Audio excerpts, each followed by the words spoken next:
Hi, welcome to Health Talk. I'm Victor Chen, and today we have with us Margaret Wang, a counseling psychology student at Santa Clara University. Thanks for coming on, Margaret. Thank you, Victor. Today we'll be talking about stress management and stress management techniques. So, Margaret, could you tell us a little bit about stress and I guess some background information about stress and theories about stress? Definitely. So there are several pieces to it. One is an evolutionary perspective by Sei. And his theory is based on the idea that as human beings, we first needed to adapt to the environment and escape from our attackers. And so, but now we no longer have bears or lions chasing us around. Instead, we just have, iPhones and email and bosses, breathing down our necks. So in order to manage that, or rather now we have this unnecessary stress that we're dealing with. And as a result, levels of cortisol and norepinephrine are released that are higher than they should be. Okay, so obviously checking an email and seeing that I have something due in a week, and getting stressed out is very different from, being chased by, a wild animal. Yeah.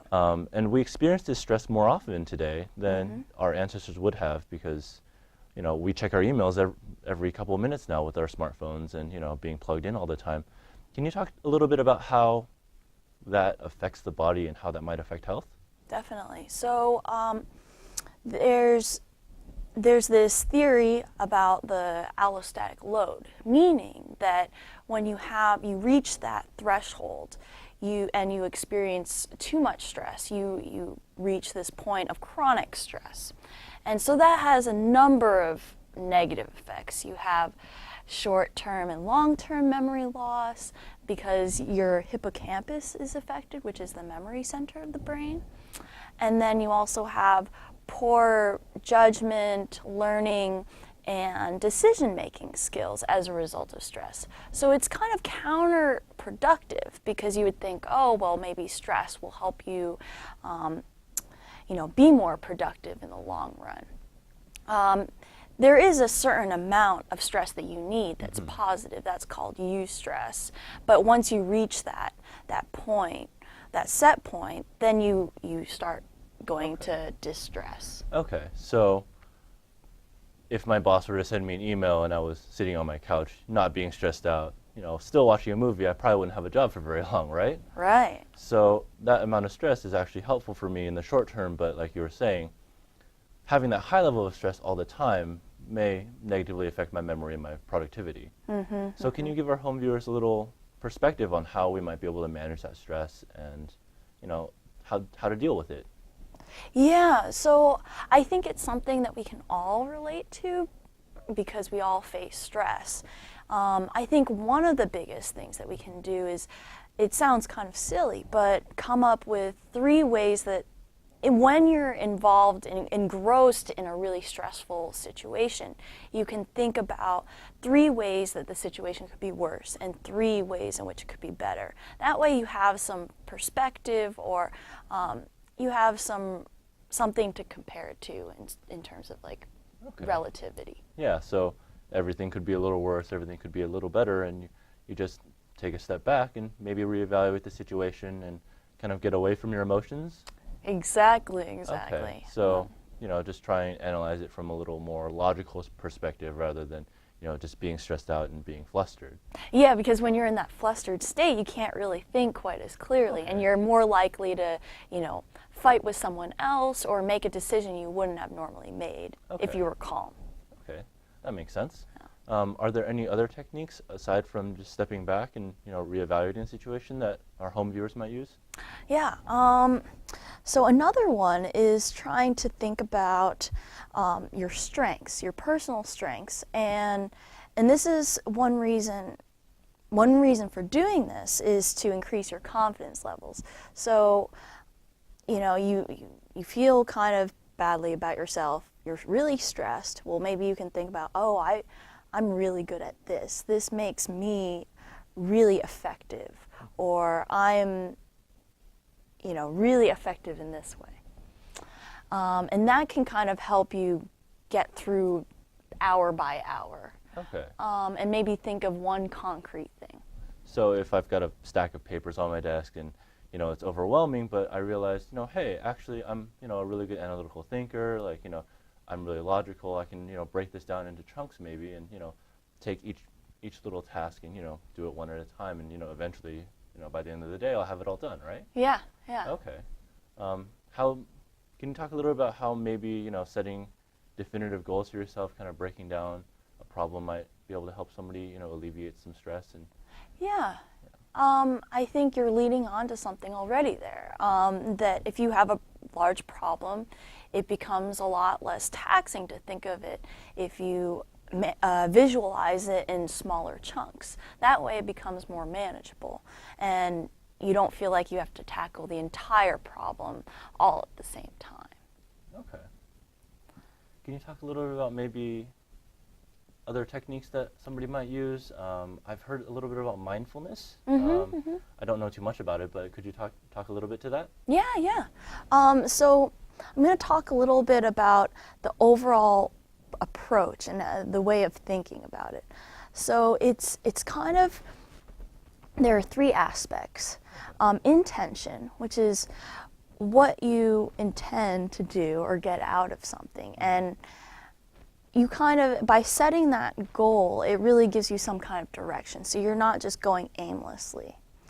And you know what you'd like to get out of it. Next is attention. So how you're attending to something. So how present you are in the moment. And your awareness is key in this.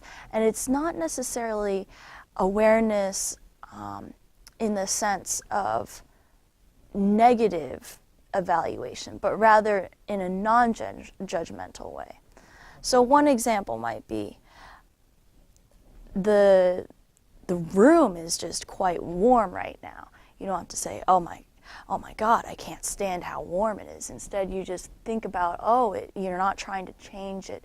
There's this aspect of trying to, you could say, go with the flow, which is kind of more overused, but kind of just not resisting whatever is happening right now and just thinking, okay, this is what it is. And as a result, it becomes less stressful, because by kind of creating that resistance, it makes it, you're fighting what's really happening and what is going to be what is. Okay.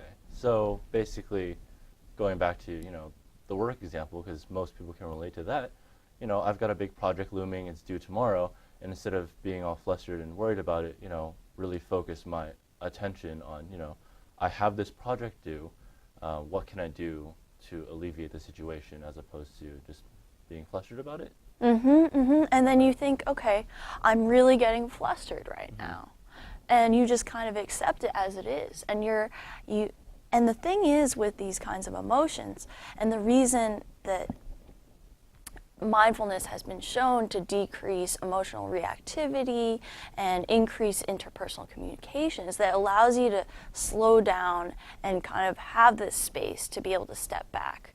A number of researchers, Aston, Shapiro, Carlson, Friedman, they've done research that shows the benefits of reducing anxiety, depression, the ability to be more empathic with oneself and with other people with the practice of mindfulness. And in addition to that, there have been studies by some of the researchers that have shown that work productivity actually increases because you're able to give your full attention rather than multitask, because your brain is not designed to do 3 to 5 things at once. Okay. So you were talking about mindfulness also in interpersonal relationships. And can you, I guess, talk a little bit about how interpersonal relationships and, you know, having friends and things like that may affect your levels of stress? Yeah. So there have been a number of studies that show the effectiveness of social support, meaning having friends. So one particular study done at Stanford University had 86 woman with late-stage breast cancer. And so half of the group was given standard medical care, and the other half was given standard medical care, but in addition, they had social support, the social support group. Okay. And in that group, they would discuss issues of grief, but also their successes. And they found that the ones who had the support group weekly, they lived twice as long as the ones who didn't have it. So that's pretty significant. Yeah. Yeah, that has a big impact. So, do you think this would work maybe in a work setting, just having a close group of colleagues, with whom you might be able to discuss work problems, but not in a, I guess, negative way, but just saying I have a lot of work today, and this is stressful, and just being able to communicate that with each other? Oh, I think definitely. I think it's applicable because you have this common bond. You're working in the same environment. You understand the challenges and frustrations that you encounter, and maybe some of the rewards. But you're in the thick of it, and so being able to voice that together is very healthy. Like there's another study that's. It's a landmark study that was done in the 1960s, and it was done in Pennsylvania.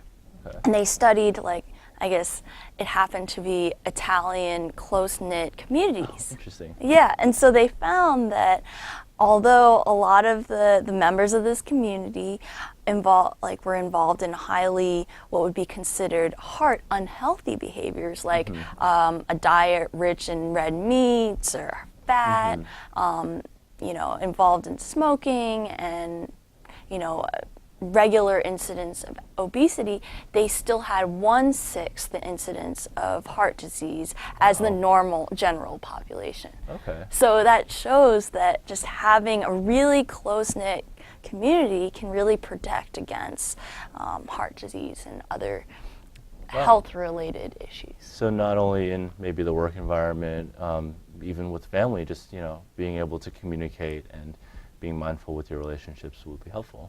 Yeah. Okay. Are there any other, I guess, notable studies or any other notable techniques that our viewers might use?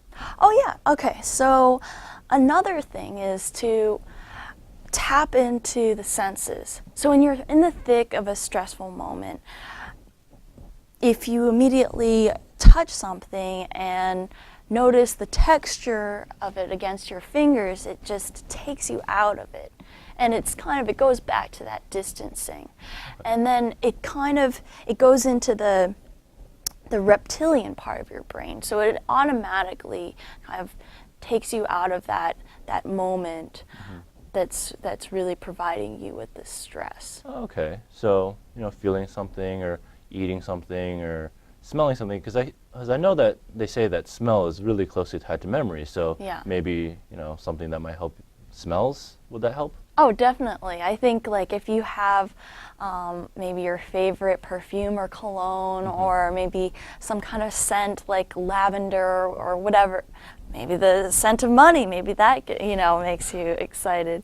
But something that brings positive memories, just like you're saying. You wouldn't want to have the cologne that that you have. Terrible date maybe, or exactly. Something that reminds you of vacation or aromatherapy, something like that. Yeah. Okay. Reminds you of a spa. Oh, I see. You're on vacation. Oh, yeah, that's great. Any other helpful tips or tricks for our home audience? Yeah, so we can.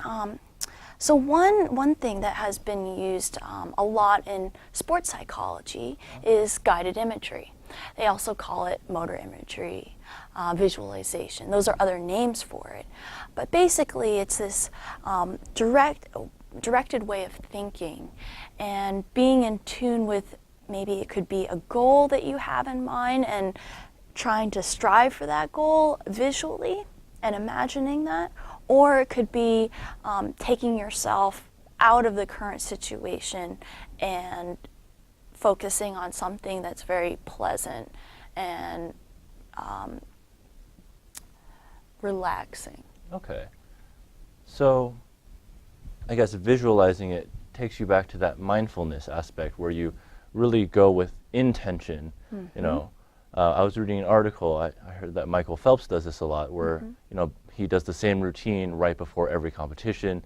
It gets him into that zone that a lot of people talk about, and he really is able to perform because of his ability to, you know, envision himself winning and, you know, taking that gold. So is that kind of a similar? Oh yeah, definitely, definitely. Okay. Like you could imagine yourself doing that before something that's anxiety provoking. Okay. Let's say giving a speech or a talk in front of, you know, hundreds of people. So imagine yourself 5 minutes a day, visualizing yourself succeeding and kind of going through it in particular specific steps of achieving that. So you wouldn't just see yourself briefly speaking, but actually going through the motions of almost maybe word by word. Okay. So like we were saying before, how, you know, something that could be stressful, you imagine yourself doing it, but breaking it down also into manageable pieces so that it doesn't, so envisioning, you know, the stressful event doesn't stress you out more. Yeah. Okay. All right. Yeah. So we've covered a little bit about mindfulness. We've covered a little bit about, you know, stepping back and managing your stress in manageable chunks. Is there anything that can, I guess, help our home audience more? Are there any studies? Is there any other references that they could go to? Yeah. So were you thinking of another technique maybe? Yeah, maybe. Okay. So there's something called progressive muscle relaxation, or PMR. Okay. And basically what that does is help a person notice one's tension in one's body. And kind of in this process, you pinpoint certain muscle groups and you go from one muscle region to the next. And therefore you're able, studies have shown this to decrease blood pressure, heart rate, anxiety, depression, pain. Okay. Because of being aware of different muscle groups and where there's tension in the body. So would you like to try this out with me? So how would I do this? So basically you start with one area. So Okay. we'll start with the arm region Sure. first. So basically first you clench your fist, Okay. but try not to clench any of this. Okay. Feel that. So just focus. You can even close your eyes if that helps. Okay. Clench it, breathe in, hold, and then exhale and release the muscle tension. So what was that like for you? So that isolation is really interesting because usually when you're moving, I mean, you don't even consciously think about it at all. But being able to really put your mind on clenching your fist and then releasing it, it's like that exhale kind of releases some of that stress and you can feel things kind of opening up. Okay. So is that something that our home audience can do at home? Yeah, so we can practice more muscles so that, you know, you're not limited just to this area. So we can also, the next part is going up to the neck area. Okay. So what you have to do is counterpose, trying to push your chin forward and pushing it back. So it sounds like, it's almost like you're creating this resistance. So you feel this stretch in the back of your neck. So it's very tense. So let's try that again. So you inhale and then tense your muscles and then hold and then exhale and release. Yeah, that's almost like meditative. Have you, does meditation tie into this at all? I'm kind of curious. There's a part of mindfulness meditation that touches on the body and the physiological tension. So it's kind of similar. So we can do some of that too. But it's less about tensing the body, but feeling what tension exists.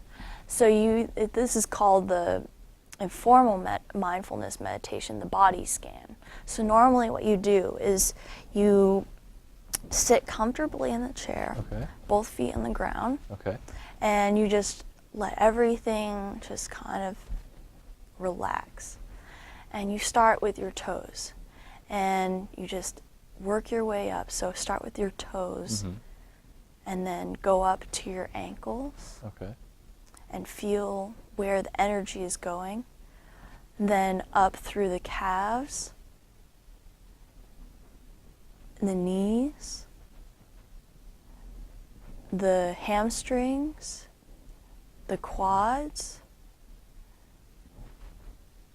tension in the hips, in the lower back. Breathe in and out, and feel the tension in your stomach, and let it just be loose. And then up through the chest and your back, and just allow it to relax. And then the neck and the shoulders, the top of your head, and then your forehead, your cheeks, your lips, your mouth, and your eyes. So what was that like for you, doing the body scan? That felt really relaxing. I mean, it was interesting because I didn't realize how much weight each part of your body, has. You really get a sense of, even though you're usually running around all day and you don't really pay attention to your body and how it really feels, but being able to isolate each one, I mean, as you were going up the body, I could really feel, my feet have weight to them and my ankles have weight to them. And being able to just kind of, I guess, sink into the chair and just kind of let it carry my weight was interesting. It was an interesting sensation. So is that something you would recommend, I guess, people do every couple hours or every hour even, or somebody who's sitting at a computer every day? Yeah, and I think it's something like you could do it for a short period of time. Like that's why getting involved with the breath is so important. It just centers you back into the body and out of your head, because a lot of times we're just focused on that internal narrative. Okay. So it really helps us refocus our attention and onto something concrete, and without judging it, just kind of like you were saying, that the third part of mindfulness is attitude, with non-judgment and with compassion toward yourself, because a lot of times we're our worst critics. We're always judging us for doing things wrong or how we could have done them better, but instead this is about you being gentle with yourself, and if you make a mistake, you learn from them rather than beating yourself up, and that becomes kind of self-destructive. I see. And I guess that ties back into that lack of confidence and that negative self-image. And do you have any, concrete examples or concrete techniques for somebody who might be able to help themselves get over, that slump of, feeling poorly about themselves, and how that might relate to, decreasing their levels of stress? So pessimism is highly related to chronic release of stress hormones. Okay. So you've got this excessive amounts of cortisol that are being released and are taxing your immune system as a result. So for people who are more likely to think negatively, it might be helpful in the moment to think of, what are the facts of the situation? Okay. Let's step back. Okay, I really messed up there. Okay, but what are some of the things that actually did happen? This might or might not be positive, but just putting out the tangible, factual pieces of information make it kind of gives you kind of 20/20 vision. Okay. I think another way is just trying to distance yourself from it and think about, okay, these are negative beliefs I'm having, but they're just beliefs. Doesn't mean that they are. They are. Yeah. So, I mean, your perception of the situation might not actually be reality. Like you said, being your own worst critic, you could, really be hard on yourself and, say that you messed up really badly when in fact it's, a pretty easily correctable mistake. So just being able to process that and be mindful about it, could really help you with your stress levels. You were talking a little bit about cortisol and stress hormones. Can you talk a little about what kind of effects they might have on the body, about any negative health impacts? Oh yeah. So by being more pessimistic, by thinking negatively, that really, releases more of those stress hormones. And as a result, it's very taxing on the body. And so people are more likely to suffer from, heart disease, anxiety attacks, depression, just as a result of this negative way of thinking. And in fact, people who have depression tend to release more cortisol. So that means that they're feeling highly stressed despite their state of inactivity or feelings of hopelessness. Oh, wow. And has cortisol been correlated to other things like heart disease or obesity and things like that? Oh yeah, it definitely has been correlated with heart disease and obesity. Okay. And I think I guess to that effect, obesity is one of the biggest problems that we have facing this nation. But it's kind of a result of a highly acceptable form of behavior in our society, because we all have to eat. And so it becomes something about eating more and more food.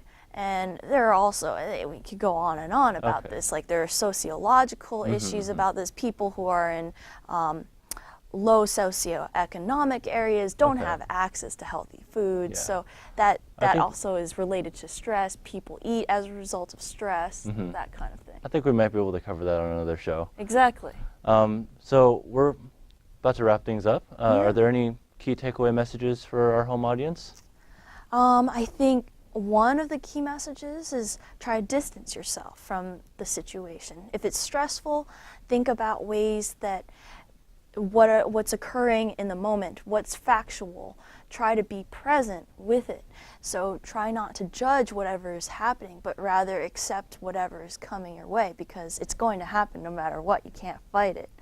And then the other thing is that try to include that multi-sensory way of approaching life. So if you're having a stressful moment, use something, touch a leaf and have, that connection. That connection that takes you away from that stressful situation. Okay. So to our home audience, just remember to distance yourself, manage your stress in manageable chunks, and use any of the techniques that you saw today that might help you manage your stress. Thank you for joining us today. Thank you, Margaret, for coming on the show. Thank you, Victor.